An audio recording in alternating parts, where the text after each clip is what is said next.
Salut chers auditeurs, salut chères auditrices, bienvenue dans Sans Algo, le podcast qui donne envie d'en écouter d'autres.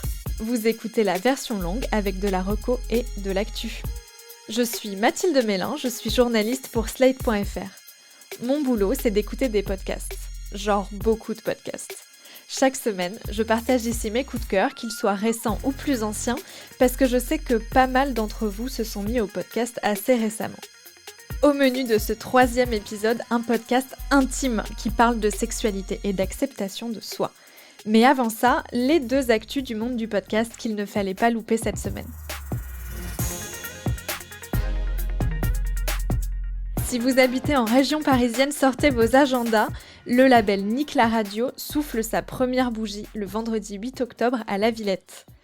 Au programme de leur teuf impertinente, un enregistrement en live de Banana Kush, leur podcast sur le cannabis, avec le musicien Mid. Ils vont parler weed, évidemment, et aussi création musicale. Juste après ça, préparez vos boules et vos grilles, l'équipe de Bingo, un podcast consacré, comme son nom l'indique, au bingo, en animera un en live et croyez-moi, ça n'a rien à voir avec l'ambiance maison de retraite. Enfin, Nick ne serait pas Nick sans la musique, toute l'équipe a préparé un DJ set à base de reggaeton, de funk, de trap et de plein d'autres musiques que franchement je connais pas, mais qui vont vous faire danser jusqu'à ce que vous ayez des ampoules aux pieds. Ça se passe donc vendredi 8 octobre à La Folie à La Villette, c'est entièrement gratuit et ça va être fire. Fire, fire, fire, fire. Si vous avez des ados à la maison ou si vous êtes vous-même un ado, le concours Une fois, une voix, dont Slate est partenaire, revient pour une 2e édition. Les jeunes qui ont entre 11 et 18 ans peuvent participer seuls ou en groupe avec leur classe par exemple, et produire une enquête sonore sur le thème Un espace à soi. Le but sera d'interroger la place des femmes, des hommes et des personnes non-binaires dans un espace donné, par exemple, pourquoi les garçons occupent plus d'espace dans la cour de récré ou quelle place occupent les hommes dans les maternités. La 2e édition est parrainée par l'historien et écrivain Yvan Jablonka et vous avez jusqu'au 31 décembre pour vous inscrire, ça va, il y a le temps. Toutes les infos pour s'inscrire sont sur le site unefoisunevoix.com et si vous voulez écouter les podcasts gagnants de l'année dernière, rendez-vous sur Slate Audio.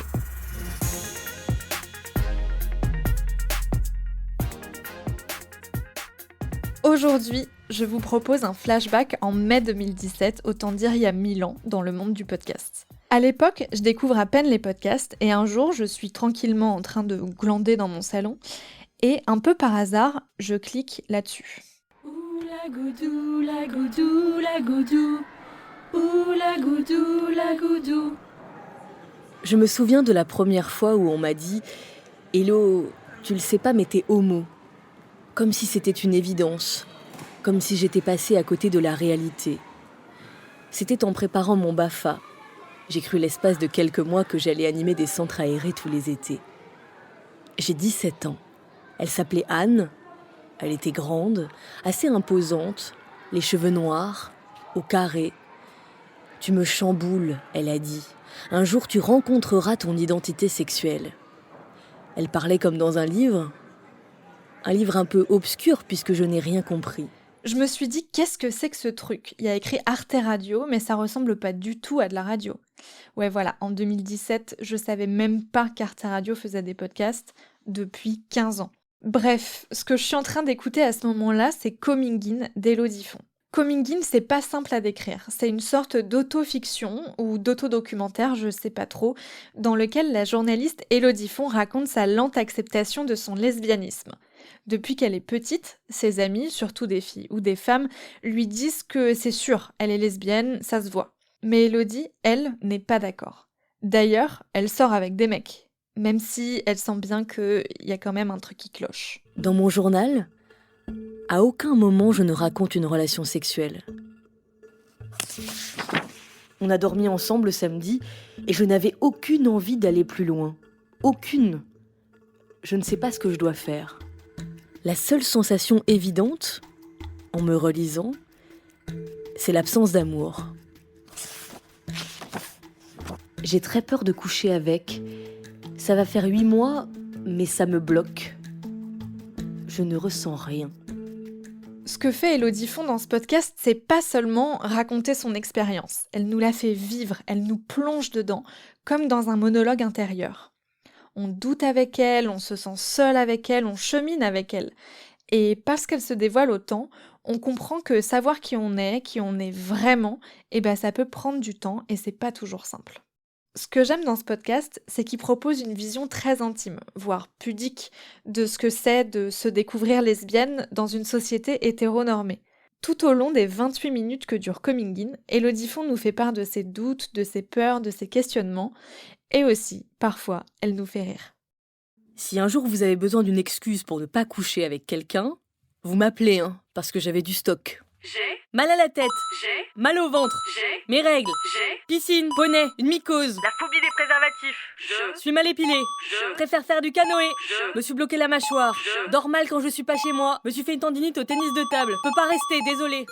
Le podcast est vraiment chouette, évidemment, sinon je vous le recommanderais pas. Mais si j'ai choisi de vous en parler aujourd'hui, c'est aussi parce qu'il vient d'être adapté en BD par Élodie Font et l'illustratrice Carole Morel aux éditions Paléographique et Arte Éditions. J'ai trouvé la BD sublime, vraiment complémentaire avec le podcast.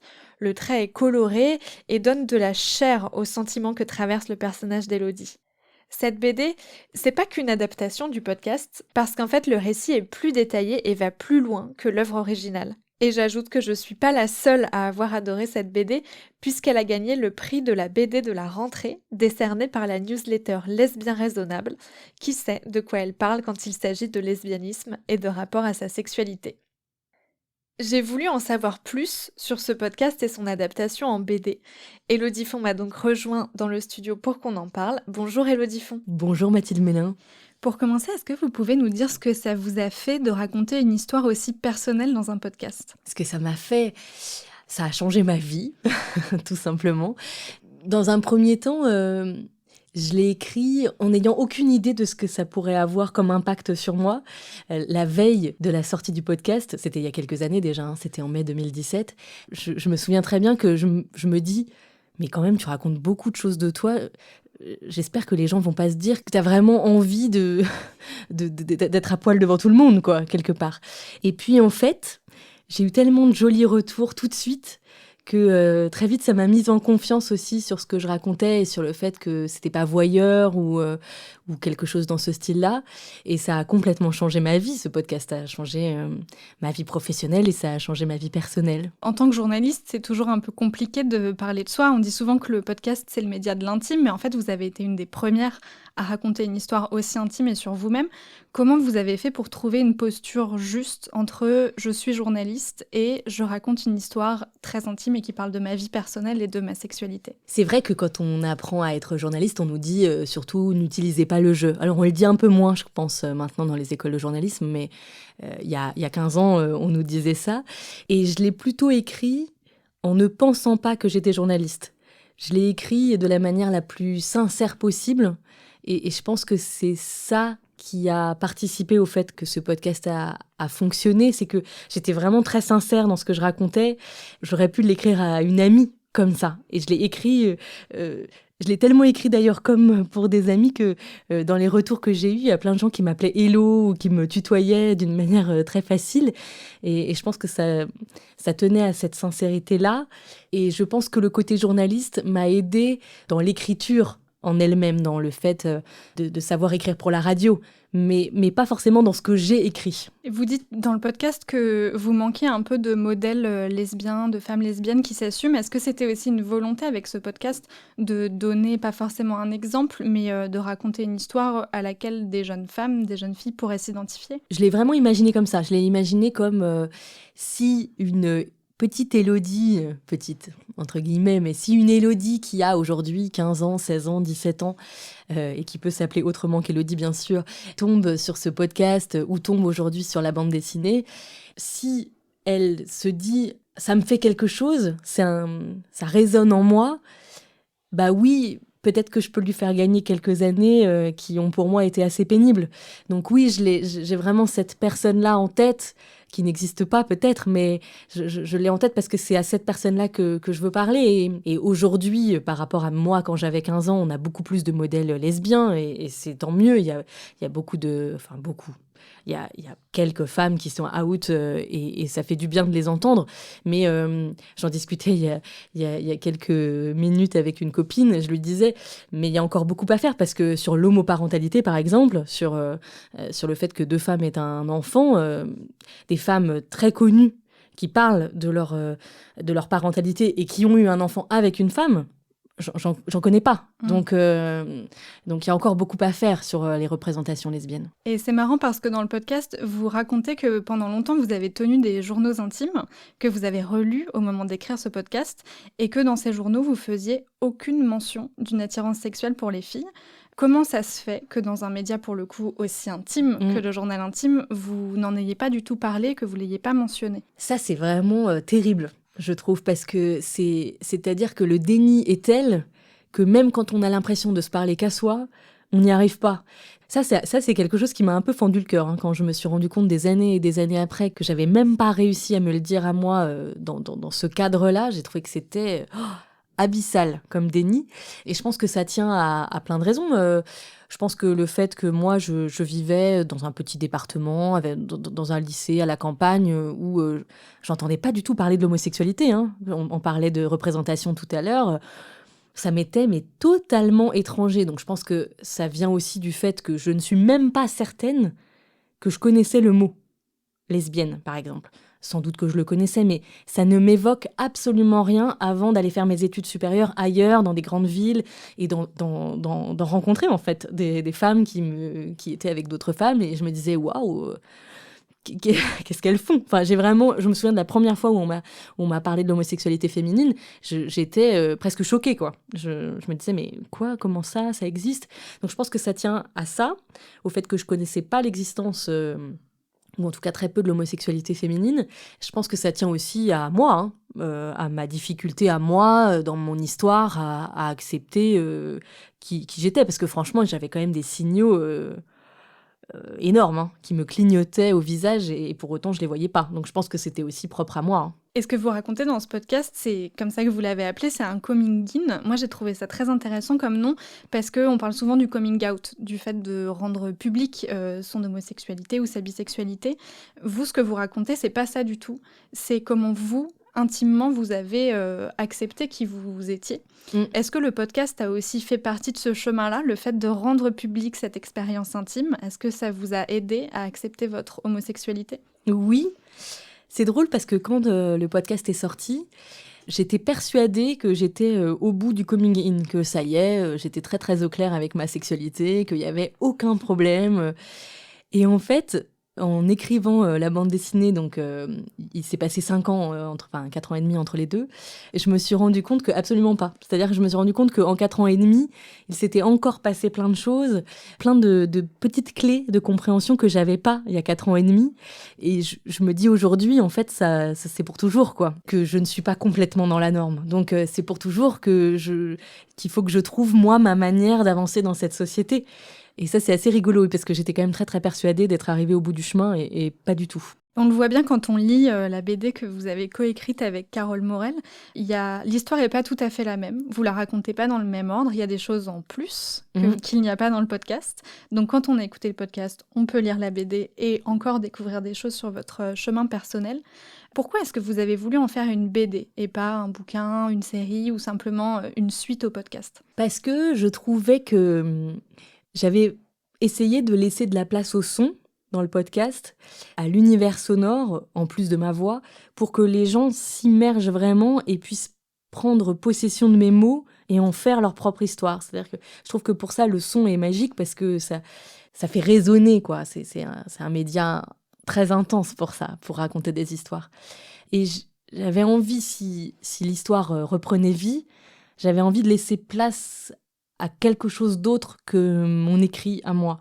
Et je trouvais que le dessin pouvait aussi laisser transparaître des émotions encore différentes de celles que je pouvais raconter. Quand je raconte mon histoire dans la voix, l'imaginaire est là, bien sûr, mais c'est quand même moi qui suis en train de raconter mon histoire avec ma voix. Alors que là, on peut se raconter toute une autre histoire aussi autour, avec tout ce qui transparaît à travers le dessin. Et je pense que c'est pour ça que j'ai choisi ce média-là. c'est un média qui m'est très cher en plus, la BD. Comment ça s'est passé le travail avec Carole Morel qui a fait les illustrations de cette BD ? Alors, j'ai écrit tout le texte, j'ai découpé, entre guillemets, c'est-à-dire j'ai imaginé, moi, la BD dans ma tête. Et après, ça se passe par Word interposé. On s'échange ce que moi j'ai écrit. Et puis elle dessine et elle me dit... elle m'envoie plusieurs planches d'un coup pour voir si ça correspond. Mais en fait, ça a correspondu tout de suite. C'est-à-dire que c'était exactement ce dont je rêvais. Donc, j'ai eu une chance inouïe. Qu'est-ce que ça vous a fait de tenir votre histoire entre les mains, d'avoir un objet ? C'est hyper émouvant. Parce que, déjà, c'est très émouvant d'avoir un objet où il y a son nom dessus. Enfin, quand on aime lire, c'est fascinant un peu de se dire que nous-mêmes, on a écrit quelque chose. Et je suis très émue parce que vraiment, je pouvais pas espérer que ce soit mieux que ça. C'est-à-dire... J'avais très peur de repartir sur cette histoire de coming in. Vous me disiez tout à l'heure pourquoi vous n'avez pas fait une suite. Ça fait un moment qu'on me le demande. Est-ce que tu feras un jour une suite ? Et peut-être que je vais raconter des choses sur l'homoparentalité. Quelque part, c'est un peu la suite. Mais c'était hyper anxiogène pour moi de reprendre possession de cette histoire puisqu'elle avait eu tellement de jolis échos à travers le podcast que c'était... Oui, assez anxiogène de me dire, tu reprends cette matière-là, mais comment tu vas faire pour être aussi sincère une deuxième fois, pour t'en emparer vraiment une deuxième fois ? Et je trouve que ce qu'elle en a fait, Carole, ça marche, quoi. Enfin, j'espère que ça marche. En tout cas, moi, je trouve que ça marche. Merci. Et je recommande cette BD aux auditeurs, au même titre que le podcast. Merci, Élodie Font. Merci beaucoup. Merci d'avoir écouté Sans Algo, j'espère que ça vous a donné envie d'écouter Coming In et pourquoi pas de lire la BD ou de l'offrir à quelqu'un de votre entourage. N'hésitez pas à vous abonner à Sans Algo pour ne rater aucune de nos recommandations, nous sommes sur toutes les plateformes d'écoute de podcasts. Pour nous dire ce que vous en avez pensé, vous pouvez nous lâcher plein d'étoiles, des commentaires ou nous écrire à l'adresse dans la description de cet épisode. Et si vraiment vous préférez Twitter, mon Twitter personnel, c'est @MathildeMélin, Mathilde sans H et Mélin, Meslin. Rendez-vous la semaine prochaine pour d'autres recommandations garanties 100% sans algo. Sans Algo est un podcast de Mathilde Mélin produit par Slate.fr sous la direction de Christophe Caron et Benjamin Septem-Ours.